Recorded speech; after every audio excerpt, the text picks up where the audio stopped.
Assalamualaikum warahmatullahi wabarakatuh. Alhamdulillah. Salatu wassalamu ala Rasulillah wa ala alihi wa sahbihi wa mawalah. Ikhwatal iman, saudara-saudaraku seiman, di antara kenikmatan yang Allah sediakan bagi hamba-hamba yang beriman di surga kelak, Jannatul Khuld yang abadi, adalah kenikmatan bidadari. Makhluk yang Allah ciptakan penuh dengan pesona dan keindahan, yang Allah sebutkan dalam Al-Quran bahwasanya penghuni surga akan tersibukkan dengan makhluk yang cantik ini. Kita tahu bahwasanya penghuni dunia mereka sibuk dengan kesibukan dunia. Mereka bekerja keras, berpeluh keringat, membanting tulang dalam rangka untuk meraih secercah kenikmatan dunia. Akan tapi banyak di antara mereka yang tidak berhasil meraih kenikmatan dunia tersebut setelah sekian lama mereka berusaha, bekerja keras, sibuk. Dan sebagian yang lain bisa berhasil meraih kenikmatan dunia setelah kesibukan mereka yang begitu lama. Akan tapi kenikmatan tersebut tidaklah sempurna. Kenikmatan yang terkontaminasi dengan kesedihan, dengan kekhawatiran, dengan kesudahan. Karena nikmat dunia manapun akan fana, akan sirna. Sebagaimana penghuni dunia mereka sibuk, penghuni surga juga ternyata sibuk. Kesibukan yang sangat dahsyat yang Allah abadikan dalam Al-Quran. Dalam surat Yasin kata Allah Subhanahu wa taala, "Inna ashabal jannatil yauma fi syughulin fakihun. Hum azwajuhum fi dhilalin 'alal araiki muttaqiun."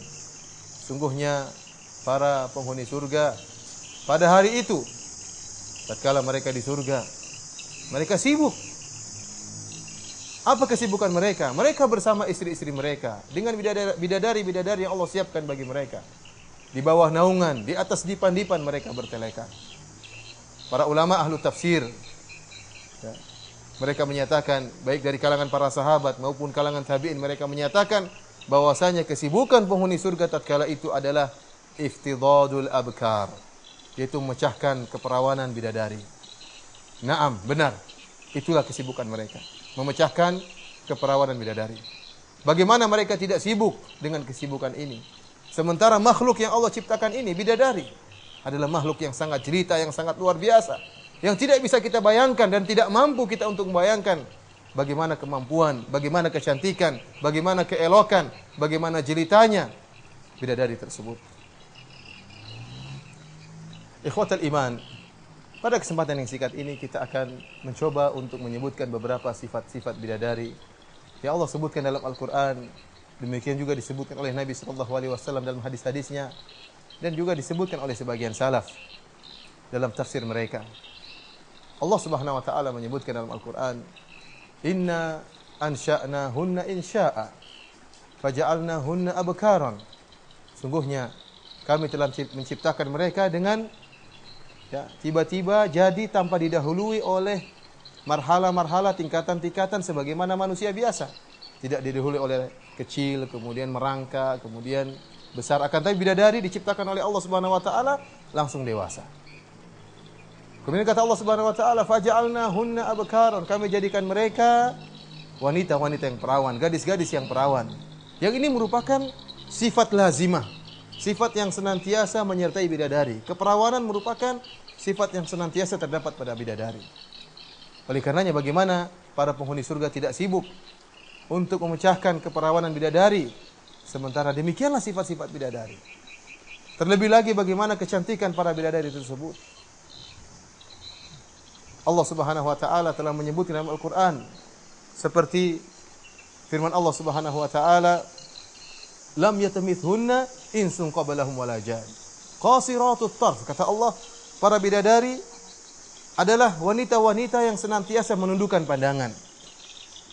Ada dua tafsiran para ulama tentang menundukkan pandangan ini. Ada yang mengatakan bahwasanya para bidadari, mereka menundukkan pandangan mereka dan mereka tidak melihat kecuali suami-suami mereka dari penghuni surga. Artinya apa? Para bidadari cintanya sejati hanya untuk suami-suami mereka. Mereka tidak pernah memandang lelaki yang lain. Bahkan mereka tidak tahu adanya lelaki yang lain. Mereka hanya pernah melihat wajah suami mereka dari penghuni surga. Sehingga yang paling tampan, yang paling indah, yang paling elok di mata para bidadari adalah suami mereka. Dan Allah ciptakan bidadari-bidadari tersebut untuk suami-suami mereka. Berbeda dengan kita dapati sebagian wanita di dunia yang banding-bandingkan suami mereka dengan lelaki lain. Ini sangat menyakitkan hati seorang suami. Adapun bidadari surga, fokus mereka, konsentrasi mereka adalah untuk mencintai suami mereka. Dalam tafsiran yang lain, Allah Subhanahu wa taala tatkala mengatakan qasiratu tarf, para bidadari menundukkan pandangan-pandangan, artinya para bidadari tersebut karena saking cantik dan jelitanya menundukkan pandangan para suami mereka. Sehingga para suami mereka tidak butuh untuk melihat wanita-wanita yang lain selain istri-istrinya.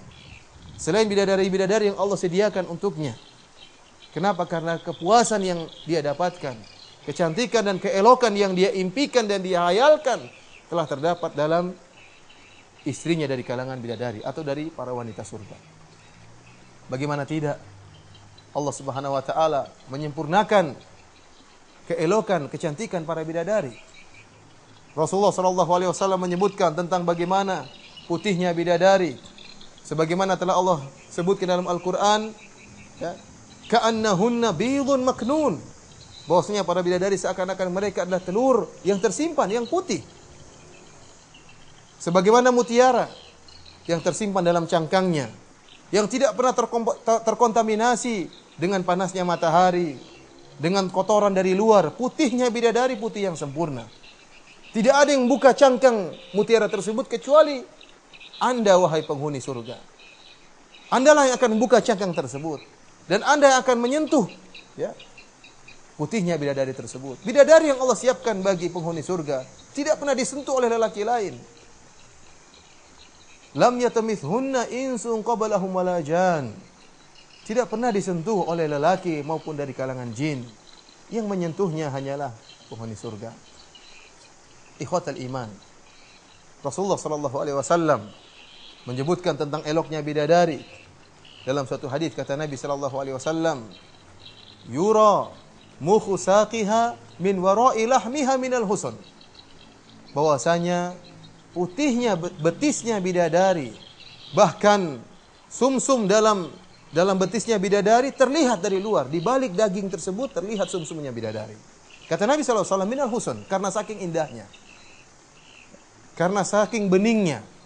Mungkin kita tatkala mendengar hadis ini kita menyangka bahwasanya betapa sangarnya kalau ada sumsum seorang terlihat dari luar, akan tapi tidak. Kata Nabi sallallahu alaihi wasallam, untuk menghilangkan persangkaan tersebut kata Nabi sallallahu alaihi wasallam, ya, minal husn, terlihat sumsum bidadari di balik daging betisnya. Kenapa? Karena saking indahnya. Bahkan dalam satu hadis kata Nabi sallallahu alaihi wasallam, kabiduha mir'atuhu, bahwasanya hati bidadari merupakan cermin bagi wajah suaminya. Bagaimana bisa kita bayangkan beningnya dan indahnya bidadari tersebut? Ka'annahunnal yaqutu wal marjan, seakan-akan bidadari tersebut seakan-akan permata yakut dan seakan-akan mutiara. Kata para ulama, beningnya seperti permata bidadari tersebut dan putihnya seperti mutiara. Oleh karenanya Nabi sallallahu alaihi wasallam menyebutkan dalam satu hadis, ya, bahwasanya la bayadu saqiha, sungguh putihnya bidadari, betisnya bidadari, la yura, ya, terlihat min wara'i sab'ina hullah, terlihat di balik 70 gaun. Artinya bidadari yang akan ditemui oleh penghuni surga kelak akan memakai 70 gaun. 70 gaun yang indah, yang menutupi betisnya, akan tetapi karena saking putihnya betis tersebut, meskipun telah ditutupi dengan 70 gaun, masih terlihat dari jauh, dari luar. Oleh karenanya bagaimana tidak semangat seorang penghuni surga tatkala membuka gaun-gaun tersebut, sementara putih betis bidadari sudah dia lihat di balik gaun tersebut. Ikhwatal iman. Nabi sallallahu alaihi wasallam menjelaskan kenapa penghuni surga sibuk berhubungan dengan bidadari. Kata Nabi sallallahu alaihi wasallam, yu'tal mu'min quwwatu kadza wa kadza minal jima'. Seorang mukmin tatkala masuk surga akan diberikan kekuatan, ya, power untuk berhubungan dengan bidadari. Para sahabat mengatakan, ayutiku dzalika ya Rasulullah, apakah dia mampu untuk berhubungan dengan bidadari tersebut? Kata Nabi sallallahu alaihi wasallam, yu'ta quwwatal mi'ah, diberikan kekuatan 100 lelaki. 100 lelaki artinya apa? Lelaki yang terkuat di atas muka bumi ini dalam berhubungan dijadikan 100 kali lipat kekuatannya dan diberikan kepada seorang penghuni surga. Ibnu Abbas radhiyallahu taala anhu berkata, "Innar rajula min ahlil jannah la yu'aniqa hurul 'ain." Bahwasanya seorang penghuni surga akan memeluk seorang wanita bidadari di surga 70 sana, 70 tahun dia akan memeluk seorang wanita bidadari di surga kelak. La yamalluha wa la tamalluhu. Sang lelaki ini tidak akan bosan memeluk wanita tersebut selama 70 tahun. Dan sang bidadari tidak akan bosan memeluk lelaki tersebut selama 70 tahun. Bagaimana bosan? Sementara wanita tersebut, wanita yang sempurna, yang cantik dan jelita. Kalau kita memeluk wanita dunia, mungkin 1 jam, 2 jam kita sudah bosan. Bau keringat lah, ada bau ketiaknya lah. Ya.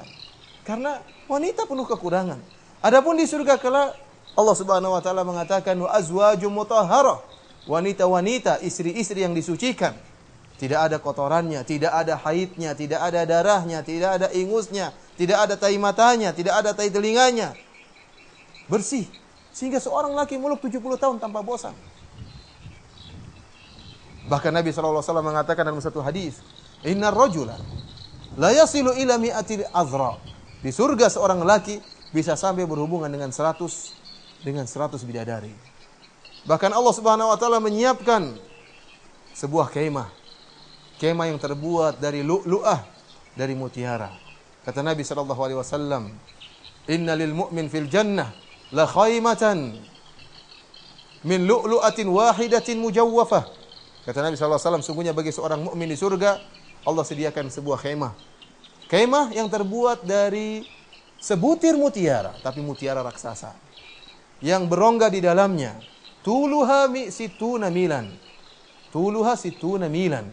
Panjang kemah tersebut 60 mil. Lil mu'min fiha ahluna. Dalam kemah tersebut terdapat bidadari-bidadari yang banyak. Seorang mukmin tersebut yatufu alaihim, akan mengitari bidadari tersebut, dia datangi satu persatu.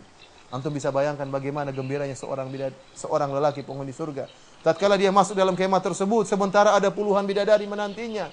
Kemudian dia memanggil, "Ya Abu Fulan, sama saya wahai Abu Fulan." Para bidadari tersebut berebut-rebut berusaha untuk bisa berkhidmah, untuk bisa melayani sang lelaki tersebut. Sungguh indah para ikhwatul iman. Bagaimana kecantikan bidadari? Kalau kita bicara tentang kecantikan bidadari, tidak mampu otak kita untuk menghayalkan kecantikan bidadari tersebut. Saya ajak ikhwatul iman untuk merenungkan suatu hadis. Kata Nabi sallallahu alaihi wasallam, "Lau anna imra'atan min ahlil jannah ittala'at ilal ardh." Kalau seandainya ada seorang wanita dari penduduk surga nongol di bumi ini, la adha'at ma bainahuma, maka akan keluar cahaya dari wajah wanita ini dan akan menerangi isi dunia ini. Dari timur sampai barat, dari utara sampai selatan, dari Sabang sampai Merauke, semuanya terpenuhi dengan cahaya. Seandainya di malam hari bumi ini seluruh lampu mati, tidak ada cahaya sama sekali, seandainya bulan pun redup, kemudian muncul bidadari, maka akan memberi penerangan bagi bumi ini. Bagaimana bisa indahnya wajah bidadari tersebut? Bagaimana indahnya cahaya yang keluar dari bidadari tersebut? Bahkan kata Nabi SAW, "Wala mala'at ma bainahuma rihan." Bahkan selain itu, selain cahaya yang akan tersebar, demikian juga akan tersebar bau semerbak, bau yang harum di atas muka bumi ini, gara-gara wajah seorang bidadari yang nongol di atas muka bumi ini. Kemudian kata Nabi SAW, "Wala nasifuha ala ra'siha khairun minad dunya wa ma fiha." Sungguhnya khimar, sungguhnya kerudung yang ada di atas kepala bidadari tersebut lebih baik daripada dunia dan seisinya. Ini baru kerudung. Lebih baik daripada kecantikan wanita yang ada di atas muka bumi ini. Kalau seandainya seluruh wanita cantik di atas muka bumi ini dikumpulkan untuk dibandingkan dengan kerudung bidadari, masih kalah dengan kerudung bidadari. Ini baru kerudungnya, wahai ikhwan. Bagaimana dengan yang lainnya? Bagaimana dengan lesung pipitnya? Bagaimana dengan pipinya? Bagaimana dengan matanya? Bagaimana dengan hidungnya? Bagaimana dengan yang lainnya? Oleh karenanya tidak mampu kita untuk menghayalkan bagaimana cantiknya bidadari. Otak kita terbatas, daya imajinasi kita terbatas. Kita hanya bisa menghayalkan apa yang tercantik yang pernah kita lihat. Ingat firman Allah Subhanahu wa taala dalam hadis qudsi, "A'datu li ibadiyas shalihin ma la ainun ra'at wa la udhunun sami'at wa la khatara ala qalbi bashar." Aku siapkan bagi hamba-hambaku di surga kenikmatan-kenikmatan yang tidak pernah dilihat oleh mata mereka, tidak pernah terdengar oleh telinga mereka, dan tidak pernah terbetik dalam hati-hati mereka.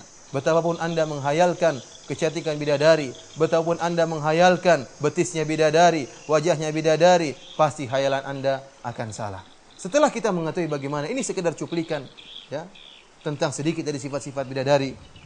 Oleh karenanya wajar jika Allah Subhanahu wa taala menyatakan hum fi syughulin fakihun, bahwasanya para penghuni bidadari bersama para penghuni surga bersama para bidadari sibuk tatkala di surga karena keelokan dan kecantikan para bidadari tersebut. Semoga Allah Subhanahu wa taala menjadikan kita termasuk dari penghuni surga. Wa zawwajnahum bihurin ain, sebagaimana Allah menyatakan Allah akan menikahkan para penghuni surga dengan para bidadari. Dan kita berharap dengan apa yang kita sampaikan tentang indahnya dan moleknya bidadari membantu kita untuk agar tidak terpedaya dengan fitnah wanita, dengan hal-hal yang diharamkan oleh Allah Subhanahu wa taala. Jangan sampai kita menjadi orang yang tolol dan orang yang bodoh hanya dengan kenikmatan sesaat, terjerumus dalam hal-hal yang diharamkan oleh Allah, mengumbar pandangan, berzina, lantas kemudian kita terluput dari kenikmatan yang abadi, kenikmatan bidadari di akhirat. Wabillahi taufiq wal hidayah. Assalamualaikum warahmatullahi wabarakatuh.